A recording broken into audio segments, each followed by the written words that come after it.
Hello, Movie Club. Long-time viewer, first-time responder. I know I'm a little late, but I couldn't help myself when I saw that the movie was The Fellowship. I love these movies.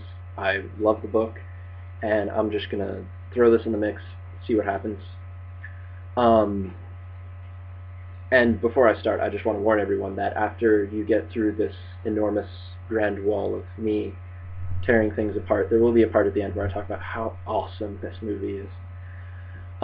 So I fucking hate Frodo Baggins. Let's start with that. He's a wussy moron. There's not a whole lot more to say about that. He's got less depth than a puddle. He's got all of, what, two facial expressions? The, slightly concerned facial expression and the vaguely smiling one. I mean, it's... If you're gonna have just two modes, you might as well take them to the extreme instead of have them just being, slight indications of what you might be feeling at the moment. I could go on for hours about the differences between him and his character in the books, but it's not about what changed, it's about what's there in the movie. And in the movie, we have a wussy moron. He sets out from Hobbiton with basically no plan at all. His plan to avoid detection is, I'm going to disappear without a trace, with no warning, and I'm going to take my gardener with me, and no one's going to notice! No, that's not what's going to happen. Everyone's going to notice, you fucktard. And I'm not asking that they add, half an hour to the movie of going in depth of all the stuff that they did in the book, because, obviously you're not going to fit everything that happened in the book into the movie.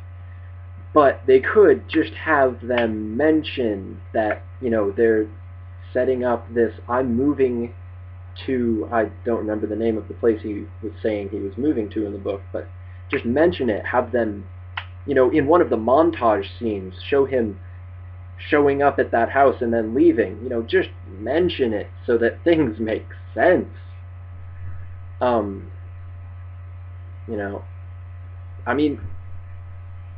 And I've thought about this quite a lot, and it's occurred to me that what he might have been thinking was that if he and Sam both disappeared without any warning, everyone would assume that they had eloped to go get married in New York.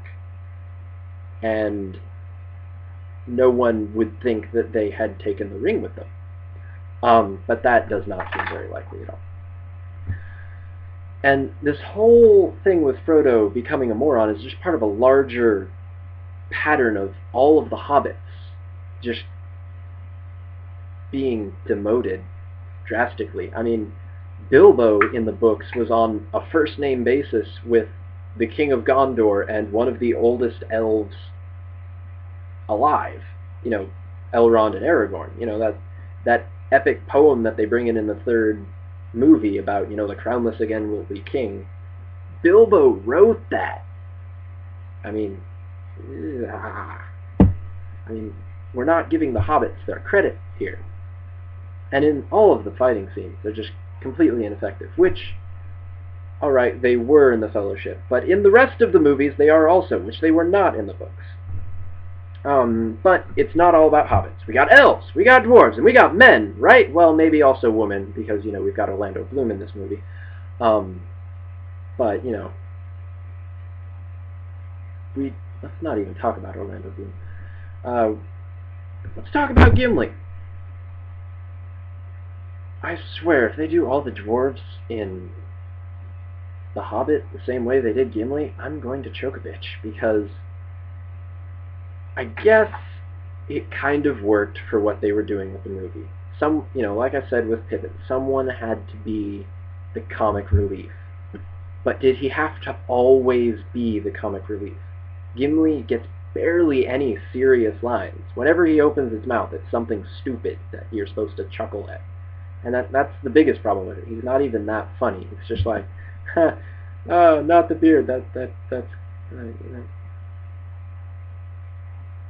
that guy's a moron. And, it's supposed to be his uncle who was running the mines of Moria, and he doesn't even notice the fact that his uncle has been killed and his mines have been taken over by goblins ahead of time. What? I, why are people in this movie so stupid? Um, okay, we've gone through hobbits, we skipped over elves, we've done the dwarves, we got men. Manly men. Boromir, I will give a little bit of credit to. Well, a lot of credit to. He was solid throughout this entire movie, but there's just one glaring problem, and this is really common in movies, so I guess I can't blame them, but it really bugs me. He rides several hundred miles through the wilderness on a horse from Gondor to Rivendell. Okay, with you so far. He shows up, his hair is perfectly combed, he's got immaculate fancy clothing on. What?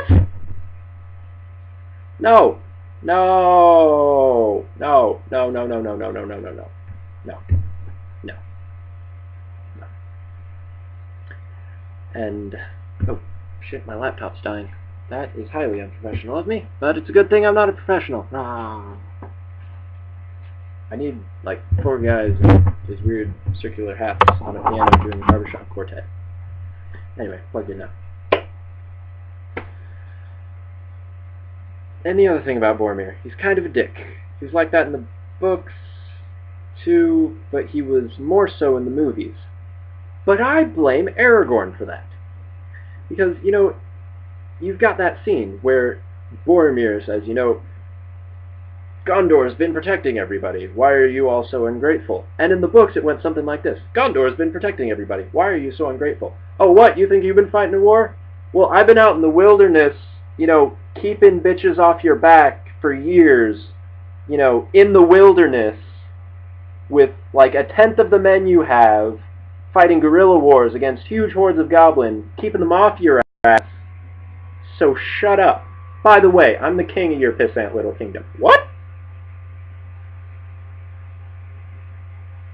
And, you know, that's the thing with Aragorn in this movie. I love him and I hate him.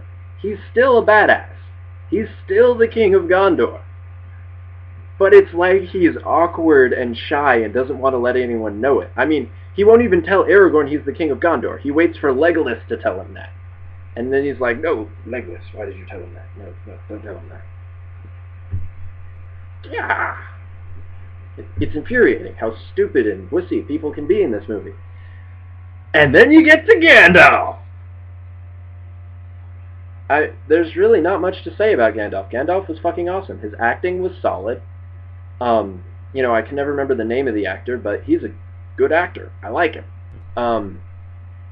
They didn't play up his magic as much as I thought they would when I first heard about this movie, but I don't mind that. I mean, you know, he did a little bit of magic. You got to see his fireworks, and you got to see him be awesome. And I'm good with that. And that's pretty much all of my complaints. This movie, all of that taken into account, you know, you just heard me bitch for what, 8 minutes? 8.5 minutes? And this movie was awesome! It was so awesome that all of that shit acting and stupidity couldn't ruin it. I mean, even though I hate Frodo for being the wussy moron he is, that scene where he's, you know, hiding under that root, you know, hiding from that Nazgul, I mean, my heart nearly stops there. It's just so epic. And it's just him hiding under a root. And then you get to, like, Moria. And it's like I'm looking over my back to make sure everyone in the room isn't turned into a skeleton. It's just the cinematography in this movie. And then combine that with the soundtrack. And you stop caring about the characters. It's about how fucking epic everything is. You can't take 5 steps in the Middle Earth of these movies without tripping over something awesome. And that pretty much sums things up. Oh, and I can't end things without mentioning the Uruk-hai were the best part of this movie. Like, that whole little part of the end, the last bit of this movie where the Uruk-hai are following them, is just so awesome. The Uruk-hai are so well done. And, you know, that's another thing. They're changed so much from the books. You know, in the books, you don't even see that fight. It doesn't happen until the interlude between the first and second books. It happens off screen. But they did it so well, and it was so cool, and it was so epic, and Boromir's death was just like... And that was silent, because there's nothing I can exude from my mouth to explain how awesome it was. Because my mouth is not a symphony. It took a symphony to make the awesome soundtrack to that scene. And, you know, on that note, let's end it. It was a fucking awesome movie, and I love it. That was a really long thing that I just made. Oh, I don't know. I don't do YouTube videos.